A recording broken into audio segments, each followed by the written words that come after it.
এইভাবেই তো গুনাহ সাফ হয়। গুনাহ সাফ হবে কিভাবে? একদিক থেকে নেক ঢুকবে, ইন্নাল হাসানাতি ইউযহিবনাস সাইয়্যাত, নেক ঢুকবে, গুনাহ বের হয়ে যাবে। যখন ময়লা পাত্রের মধ্যে স্বচ্ছ পবিত্র পানি ঢুকাতে থাকবেন, একদিক থেকে পবিত্র স্বচ্ছ পানি ঢুকবে, অন্য দিক থেকে অপবিত্র পানি, ময়লা পানি বের হয়ে যাবে। ঠিক জিকিরের মাজলিসে নেক ঢুকাবেন, আমল নামায় গুনাহ বের হয়ে যাবে আস্তে আস্তে। বক্তব্য আমার না, বুখারী শরীফের দীর্ঘ রওয়ায়াত আসছে, এই মাজলিসকে কেন্দ্র করে আল্লাহ পাক ফেরেশতাদের সাথে বিভিন্ন প্রশ্ন এবং জবাব দেওয়ার পরে সিদ্ধান্ত নেন, উশহিদুকুম আন্নী কদ গফারতু লাহুম। ফেরেশতারা সাক্ষী থাক, গোটা মাজলিসের বান্দাদের গুনাহ খাতা সব মাফ করে দিয়েছে। ইয়াকুলুল মালাকু মিনাল মালাইকাতি ফীহিম ফুলানুন লাইসা মিনহুম ইন্নামা জাআ লিহাজাতান ইয়াকুলুল্লাহু আযজা ওয়া জাল্লা হুমুল যুলাসা লা ইয়াশকা জালিসুহুম, রাওয়াহুল বুখারী আও কামা ক্বালা নবী আলাইহিস সালাতু ওয়াস সালাম। অন্য রাওয়ায়াতের মধ্যে আছে, মা মিন কওমিন ইসতামাউ ইয়াসুল্লাহ তাআলা লা ইউরিদুনা বিযালিকা ইল্লা ওয়াজহাহু ইল্লা নাদাহুম মুনাদিন মিনাস সামাই আন কুনু মাগফুরাল লাকুম কদ বুদ্দিলাস সাইয়্যাতুন হাসানাত। যখন কোন সম্প্রদায় জিকিরের মাজলিসে বসিয়া যায়, জিকির শেষে যখন জাকিরের মাজলিস ছাড়তে থাকে, একদল আহ্বানকারী ফেরেশতারা আসমান থেকে ডাক দিলে, জাকিরিন শোনো, তোমরা এতক্ষণ যে কাজ করছো, আমল করছো, জিকির আজকার করছো, তার প্রতিদান শোনো। শোনো, আল্লাহ পাক তোমাদের গুনাহ খাতা মাফ করে দিয়েছে। মাফ করছে তাই নয়, তোমাদের সমস্ত গুনাহকে আল্লাহ পাক নেকের দ্বারা পরিবর্তন করে। এই মাজলিস অনেক গুরুত্বপূর্ণ, অনেক দামি। খুব খেয়ালের সাথে বয়ান শোনা চাই। আমার তন মন, শরীর এবং মন একই জায়গায় থাকবে। শরীর এখানে, মন বাড়িতে, বয়ানে কোনো ফায়দা হবে না। শরীর বাড়িতে, মন এখানে, তাতেও লাভ নেই। শরীর মন একই জায়গায় রেখে গোটা দুনিয়া কিয়ামত হয়ে যাক, ওইদিকে আমার কোনো খেয়াল নেই, আমার খেয়াল বয়ান। কি ঠিক আছে ইনশাআল্লাহ? কথা বলছি শরিয়াত সম্মত, কি সম্মত? কথা বলেন না, গ্রহণ করবেন না। সুম্মা জাআলনাকা আলা শরিয়াতিন মিনাল আমর ফাত্তাবি'হা ওয়া লা তাত্তাবি'হু আল্লাযিনা লা ইয়া'লামুন। নবীকে আল্লাহ বলছেন, আপনার উপর আমি যে শরিয়াত নির্ধারণ করেছি, ফাত্তাবি'হা, সেই শরিয়াত অনুসরণ করুন, অনুকরণ করুন। কথাগুলি শরিয়াত সম্মত হয়, গ্রহণ করুন। শরিয়াতের উল্টা পাল্টা খেলাফ হলে প্রত্যাখ্যান করব। লা তুআতা লিমাখলুকিন ফি মাসিয়াতিল খালিক। গুনার উপরে কাউর কথা মানা যাবে না। যদিও গুনার আদেশ বাবা করুক না কেন, শ্রদ্ধা করব, সম্মান করব, ইজ্জত করব, কিন্তু আদেশ যদি গুনার হয়, আমি মুমিন হিসেবে মানতে পারি না। যদি গুনার আদেশ মা করেন, শ্রদ্ধা সম্মান সব ঠিক থাকবে, এমনকি মায়ের ডাকে নফল ইবাদত ছেড়ে দিতে হয়। বুঝেন নেই? নফল ইবাদত মায়ের ডাক দিলে ছাড়তে হয়। পাদ্রী জুরাইজ, আপনারা জানেন ঘটনা, বহুত বড় আবেদ ছিল, অনেক বড় আবেদ। জুরাইজ বহুত বড় আবেদ, সব সময় ইবাদতের মধ্যে মগ্ন থাকে। জীর্ণ শীর্ণ একটা হুজরা ছিল, জীর্ণ শীর্ণ, সেখানে ইবাদতের মধ্যে মগ্ন থাকতো। একদিন মা গিয়া ডাক, জুরাইজ। সে নামাজরত অবস্থায়, নফল নামাজ, ডাকে সাড়া দেয় নাই, ডাকে সাড়া দেয় নাই। মায় কষ্ট পেয়েছে, আমি ছেলেকে ডাকলাম আর তুই আমার ডাকে সাড়া দেস নাই। এই যুবকরা, মুরব্বীরা, খুব ভালো মতো শুনবা, মা বাবা কি জিনিস। মা কষ্ট পেয়ে হঠাৎ বলছে, যা আল্লাহ যেন তোমার উল্টা মেয়ের দ্বারা অপমানিত করে, কোন খারাপ মেয়ের দ্বারা তোকে অপমানিত করে, আল্লাহ মাফ করে দেখ। বাপ মায়ের দোয়া পর দোয়া তো পর্দাবিহীন আল্লাহ পর্যন্ত পৌঁছিয়া যায়। তীর ছুটে গেছে, কি করার?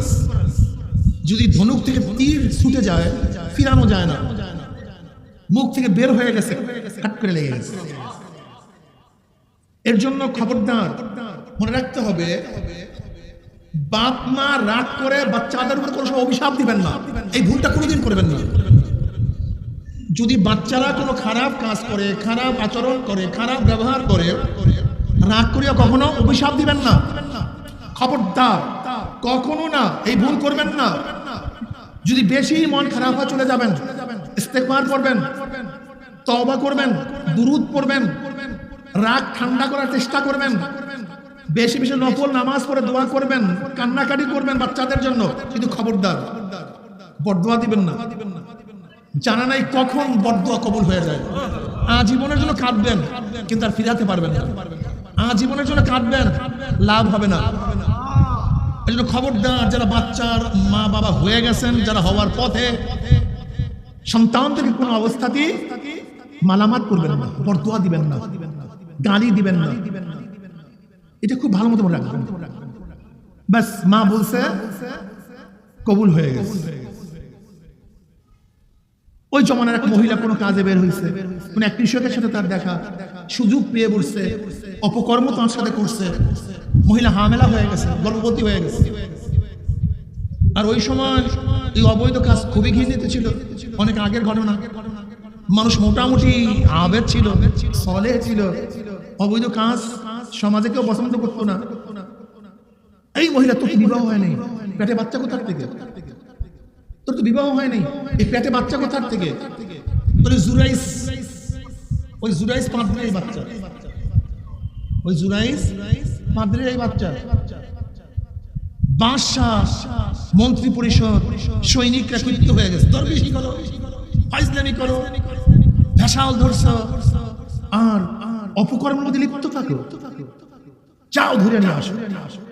বাদশাহ সৈন্য পাঠায় জুরাইস পাদ্রীর হুজরা ঘর সব মিলায় গেছে মাটির সাথে, অ্যারেস্ট করে নিয়ে আসে। সে তো কিছুই জানে না, তার খবরই নেই, কোনো কিছুর খবর নেই। কি হয়েছে ভাই, কি হয়েছে? আরে তুমি তার বেশি করো, ইসলামী করে। যেহেতু মেয়ে নিজে সাক্ষী দিয়ে দিচ্ছে, এখন আর কোন টেনশন আছে? বাস, কথা শোনার কোনো সুযোগ নাই। মার ধর করতে করতে তার কাছে নিয়ে গেছে, তার কাছে, বাদশার কাছে। এখন জুরাইস পাদ্রী বাদশাকে বলছে, ঘটনাকে আপনাকে অ্যারেস্ট করছেন কেন? তুই ফাইজলামি করিস বেটা, তুই না অপকর্ম করছ অমুক মহিলার সাথে। জুরাইস পাদ্রী বুঝে ফেলাইছে যে মাঝে বদদোয়া করছে, কাজ শেষ। যে কোনটা কুলটা মহিলার দ্বারা আল্লাহ তোকে অপমান করা, বদদোয়া কবুল হয়ে গেছে। এখন জুরাইস পাদ্রী বলতেছে, আমাকে একটু সময় দেন, আমাকে একটু সুযোগ দেন, আমাকে মায়ের কাছে যাওয়ার একটু সুযোগ দেন। এবার জুরাইস পাদ্রী মায়ের কাছে গেছে, গিয়ে বলছে, মা গো, তুমি যে বদদোয়া করছো, আমার অবস্থাটা খারাপ। আজকে আমার উপরে অপবাদ আসছে, আমাকে তো অ্যারেস্ট করা হয়েছে, অপমান করা হইতেছে। তুমি বদদোয়া ফেরত নিয়ে যাও, তুমি আল্লাহর কাছে বলো যে আল্লাহ আমাকে হেফাজত করে। এবার মা বলছে, মাওলা, যে আমার কারণেই তুমি আমার বাচ্চাকে, আমার ছেলেকে অপমান অপদস্থ করো, আমি তোমার কাছে ক্ষমা চাচ্ছি, আমার ছেলেকে তুমি হেফাজত করো, তুমি হেফাজত করে মাফ করে দাও। এবার জুরাইস পাদ্রী বাদশাকে বলছে, আসেন এদিকে আসেন। আসছে, কি কোন মহিলা বলছে? অমুক মহিলা, নিয়ে আসেন মহিলাকে। এক রওয়ায়াতের মধ্যে আসছে, জুরাইস পাদ্রী মহিলার পেটের দিকে ইশারা করছে, হাত দিয়ে বলছে, এই পেটের বাচ্চা, তুই বল, তোর বাবাকে বল, তোর বাবাকে বল। উনি পেটের বাচ্চা বলিয়া দিয়েছে, আমার বাবু কৃষক। এক রওয়ায়াত। আর এক রওয়ায়াতের মধ্যে জন্ম হওয়ার পরে তার মাথার মধ্যে স্পর্শ করে বলছে, বলতো তোর বাবাকে, তাহলে আমার বাবা কৃষক। অন্য রওয়ায়াতের মধ্যে আসছে, যেই গাছের নিচে অপকর্ম হয়েছিল, সেই গাছের নিচে গিয়ে জুরাইস পাদ্রী গাছকে ইশারা করছে, এক গাছ বল, তোর নিচে বসে কি অপকর্ম করছে। তোর গাছ সাক্ষী দিয়ে দিয়েছে, আমার নিচে বসিয়া অমুক কৃষক অপকর্ম লিপ্ত ছিল। এবার সমস্ত বাদশাহ পাদ্রীরা তো সবাই তার কাছে মাপ চায়, ক্ষমা চায়, ভুল করছি, অন্যায় করছি। বাদশাহ বলতেছে, এখন আমি তোমার ঘরটাকে স্বর্ণ দিয়ে বাঁধিয়ে দিতে চাই। না, আমি তো স্বর্ণের ঘর চাই না, আমি স্বর্ণের ঘর, তোমরা ইচ্ছা করলে আজের মতো জীর্ণশীর্ণ একটা ঘর আমাকে করে দিতে পারো, যে আমার জুলুম হয়েছে। এর জন্য খবরদার, নবী আলাইহিস সালাম ফরমান, জুরাইস যদি আলেম হইতো তাহলে জানতো যে মায়ের ডাক দিলে নফল সারিয়া মায়ের ডাকে সাড়া দিতে হয়। এটাও জানে না। সে দরবেশ ছিল কিন্তু আলেম ছিল না। এর জন্য বলবো, মায়ের কথায় নফল ইবাদত ছাড়তে হয়। লেকিন সেই মাও যদি আদেশ গুনার করে যে তোর বুরখা পড়তে হবে না, তোর নামাজ লাগবে না, এই বয়সে দাড়ি রাখার প্রয়োজন নাই, যা সিনেমা দেখ, যা পর্দা করিস না, যদি মাও সেই গুনার আদেশ করে, তাহলে সেই গুনার আদেশ মা করলেও আমি মুমিন হিসেবে মানতে পারি না। বুঝাতে পারছি? যদি আদেশ গুনার হয়, দেখেন মার কথা না মানার কারণ সে ইবাদতরত অবস্থায় ছিল, নামাজরত অবস্থায় ছিল, এরপর তার এই শাস্তি হয়েছে। অথচ আমরা মার সাথে বেয়াদবি করি। আহা ওয়ালা তাকুল লাহুমা উফফিন ওয়ালা তানহারহুমা, মা বাবা এরকম শব্দ করে, এরকম কোন আচরণ বাপ মার সাথে করা যাবে না। ও আমাকে ব্যথা দিচ্ছে, ও আমাকে কষ্ট দিচ্ছে, ও আমার সাথে খারাপ ব্যবহারটা করছে, এরকম করতে পারলো, এরকম